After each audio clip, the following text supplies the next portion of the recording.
கணவனை இழந்த ஒரு பெண் 7 வருட காலமாக குழந்தைகளை வளர்த்துக்கிட்டு வராங்க.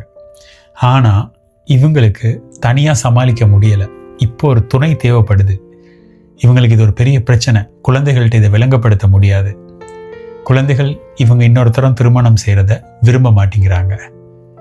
இவங்க எப்படி குழந்தைகளோட பேசலாம்? இவங்க என்ன சொல்லி இந்த குழந்தைகளை கன்வின்ஸ் பண்ணலாம்? இதில் நம்ம ஒரு விஷயத்தை புரிஞ்சுக்கணும். பிள்ளைகள் வேணாம் அப்படின்னு சொல்கிறாங்கன்னா உங்கள் சந்தோஷத்துக்கு எதிராக நிற்கிறாங்க அப்படிங்கிறது அர்த்தம் கிடையாது. பொதுவாக பல குழந்தைகளுக்கு ஒரு பயம் தான் ஏற்படுறது இந்த மாதிரியான ஒரு சந்தர்ப்பத்தில். அம்மா பழையபடியே எங்களை நேசிப்பாங்களா? புதுசாக வரவங்க எங்களை எப்படி புரிஞ்சுக்குவாங்க? நம்ம வாழ்க்கை மாறி போயிருமா?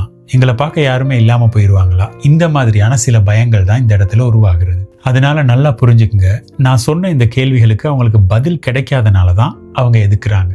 எப்படி சரி சம்மதிக்க வைக்கணும்னு சொல்லி ஒரே நாளில் இந்த மாற்றத்தை கொண்டு வந்துட முடியாது. இதுக்கு ஒரு வழி தான் இருக்கு. முதலாவது அவங்களோட உட்காந்து பேசுங்க.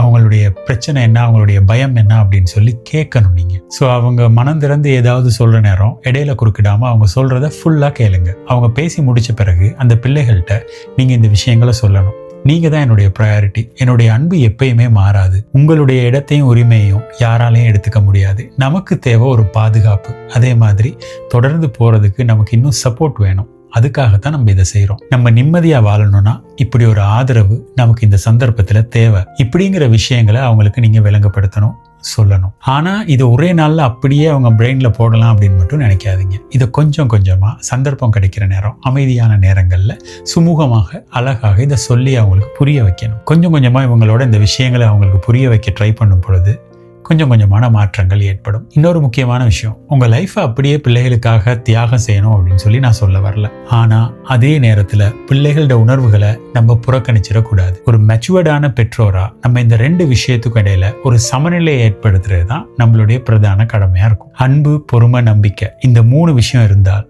எப்படிப்பட்ட ஒரு பெரிய சிக்கலையும் குடும்பத்துக்குள்ள தீர்க்கிறது ரொம்ப ரொம்ப இலகுவாயிரும்.